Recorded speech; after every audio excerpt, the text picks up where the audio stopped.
Have you ever started a home project only for it to snowball into something much larger? I know I have. In this video, I'll show you how I accidentally remodeled my bedroom. What started as a simple task to change out a door turned into an entire bedroom makeover.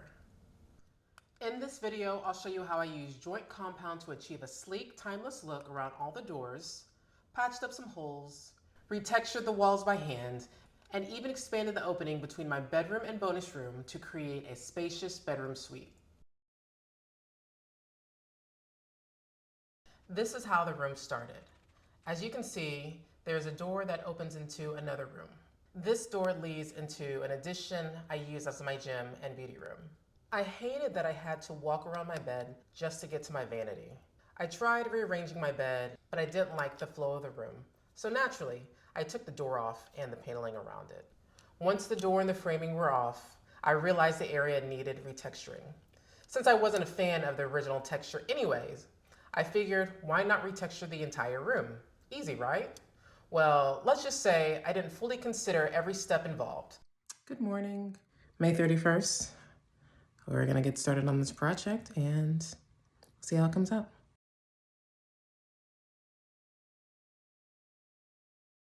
First things first, I started to prepare the area by removing all of the furniture away from the walls. That means taking out the dresser and moving the bed to the center of the room.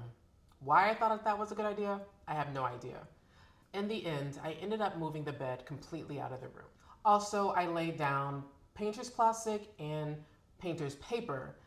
I love using painter's paper because it stays in place, catches everything, and lets me know when I'm tracking paint across the room. And no, I'm not sponsored by Home Depot, but I'd like to be. After removing the light and outlet covers, I tackled the rest of the door framing. Prying out most of the wood was easy enough, but when it came to those stubborn vertical 2x4s, I had to break out the crowbar and practice my swing.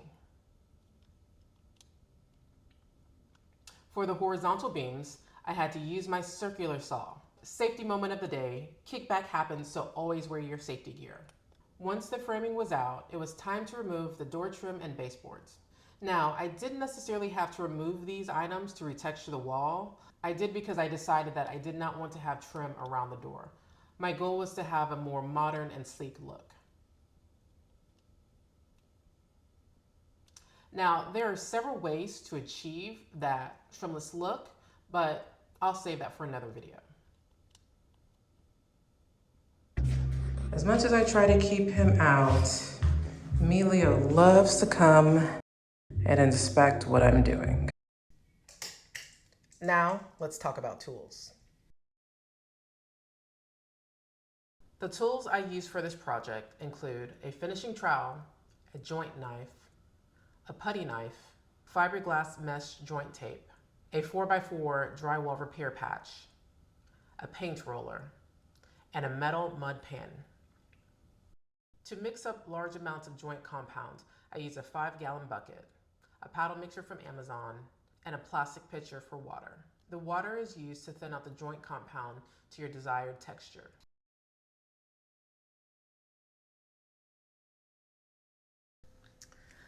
And now that the trim is gone, it's time to see what I'm working with.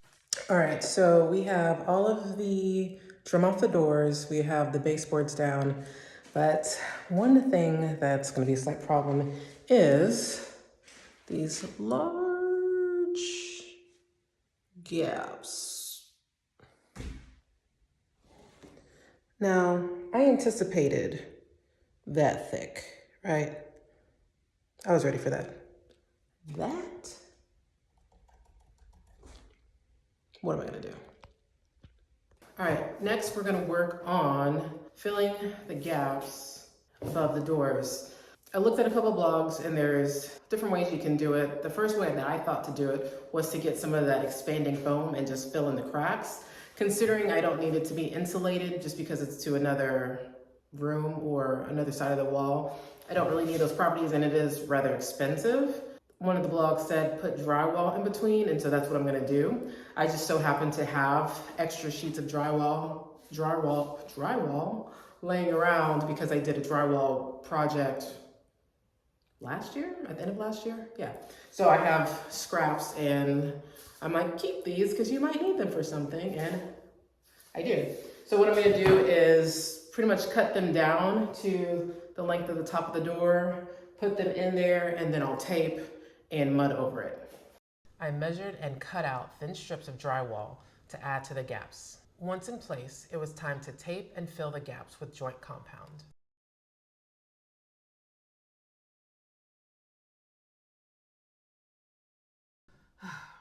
Retexturing the walls by hand.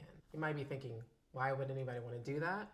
Well, at the time, it seemed like it would be easier than just ripping out the drywall and starting fresh. It wasn't, but at least now I have interesting content for you. I started by mixing up joint compound and water in a 5-gallon bucket. Next, I'm going to use my roller, dip it into the mixture, the joint compound mixture, roll it on, and then start to hand texture the wall. You want your consistency to be like cake batter. Thick enough to stay on the wall, but not too watery. And remember, water in the home is not always your friend. Too much water can lead to mold or other damage. Luckily, I did this project while it was hot outside and used a dehumidifier to suck the moisture out of the air. So when hand texturing, for the sake of pattern consistency, it is best to have the same person cover one area. By doing a simple hand texture, I was able to create a custom look that was unique to me. Once the room was 95% textured, it was time to finish the opening.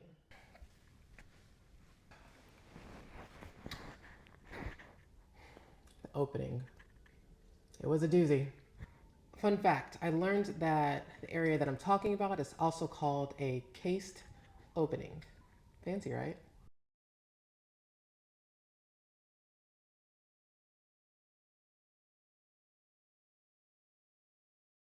As you can see, the frame holding up the drywall sits slightly outside of the exterior opening or the brick wall side. The plan was to cut down 2x4s to the length of the opening and mount them. The problem? The exterior and interior studs were not flush. I had to get creative with my mounting plan. What I find most fun about DIY is the problem-solving aspect of it, especially when you're when you're doing a renovation and trying to retrofit something. But what I'm doing now is putting some bases so I can add drywall, go on top here. But then what I'm realizing is have it floating like that and then tape it with the mesh tape and just fill in the hole that way. What I'll still probably do is put a very thin piece of drywall in there just so I'm not having to put so much of the joint compound. As you can see, Foreman Emilio is back to inspect my work. Tip of the day, hopefully you can hear me over the fan I have going, but invest in good tools. I went the cheap route when I was looking to replace my drill. I burnt the original out when I was trying to mix cement with it. 1 bag would have been fine, but I was doing like 10 bags of cement and it died, like it literally died. So I picked up this. It was the cheapest one I had because I thought, I was like, I'm just gonna be doing, at the time I didn't anticipate this job. This was not in my sights. So when I go to Home Depot, I'm gonna have to pick up a new drill because this ain't it. And it's taking forever and it's stripping screws and gotta do better.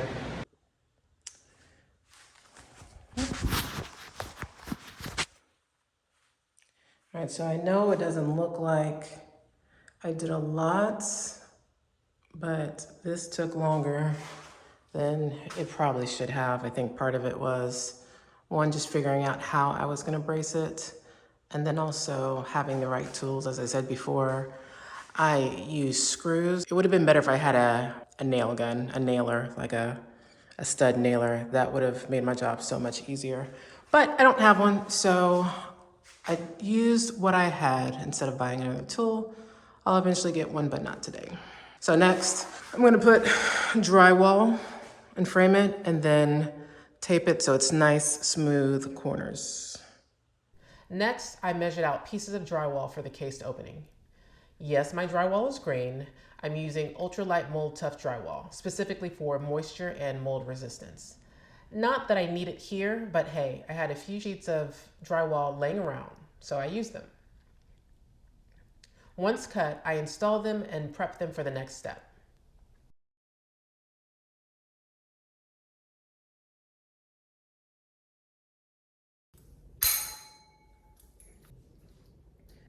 It is 4:08. I started working at 9:30 this morning.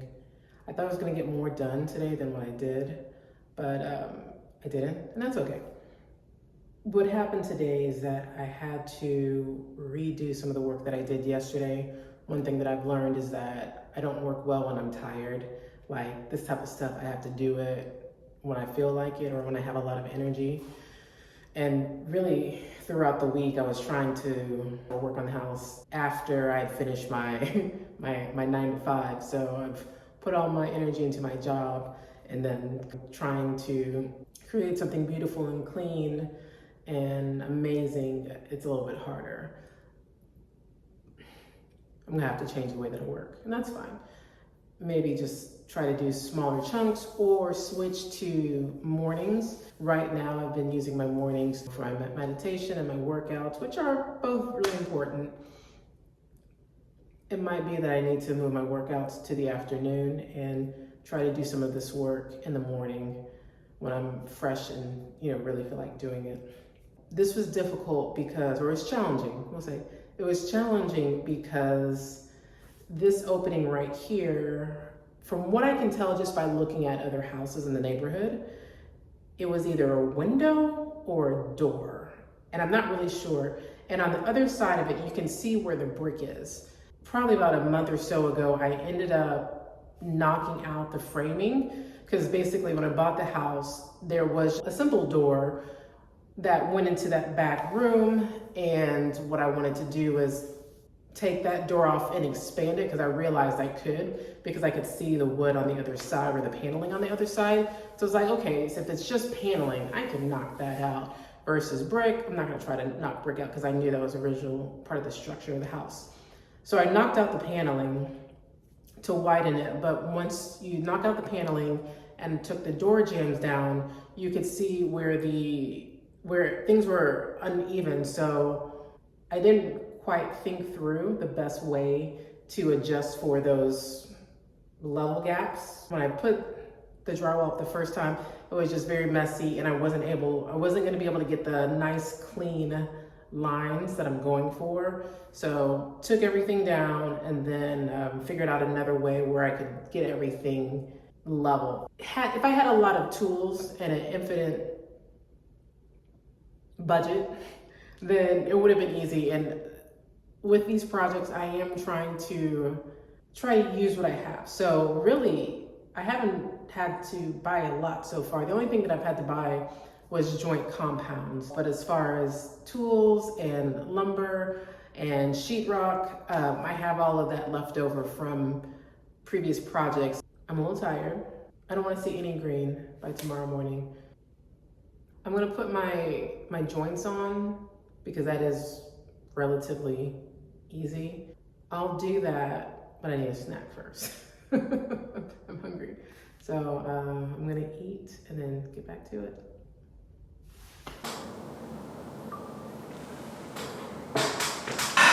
Next, so we've eaten, feeling a little bit better, more energy. And so now I am going to do my joints so I can have nice, clean, and crisp joints. Yes, there is a way that I can do it just using drywall and joint compound, but I'm not a skilled drywall hanger. I do this every once in a while. If I did this on a daily basis, then yes, I could make perfect edges, but I don't, so I can't. But when I was researching drywalling for another project that I did, I found products that help me do it. So this is No Coat, and I forgot which video told me about this, but it's awesome.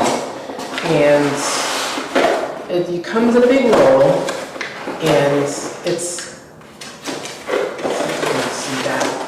it flexes. So you have your perfect edges, right? And what you do, you cut this down to the size that you want it, and then slather on your joint compound, but you don't want it just right out of the bucket. You want to make it a little bit thinner, kind of like cake batter. Put that on, and I know for the professionals who they're just doing a lot of it, they have like these machines that just make the joint compound the way that they need it, or just nice and thin, and it just kind of pours it on. I don't have all that. So basically, I mix it up and just slather it on and put it onto the wall, and it seems to work pretty well for me. To apply the no coat, I started by mixing up joint compound to a pancake batter consistency. Measure your wall, cut a piece of no coat to size, crease it, and load it up with joint compound. Now, with professional tools and machinery, there are easier ways to do this. As a DIYer, I use a combination of methods, putting the joint compound directly on the wall and putting it directly onto the paper. Once the no coat was on, I made sure it was firmly in place and tried to remove as much excess joint compound as possible. After the joints were in place, I textured the case opening and the remaining wall.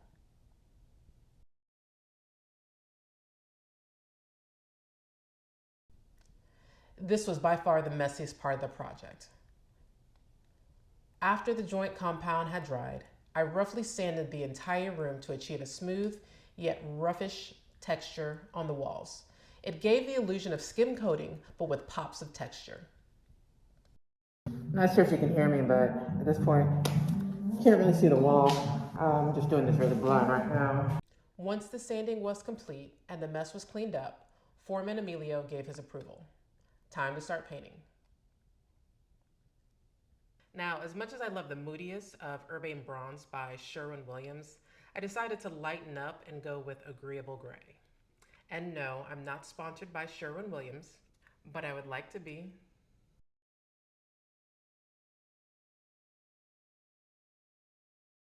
I used a paint roller and a pole to paint the walls and ceiling.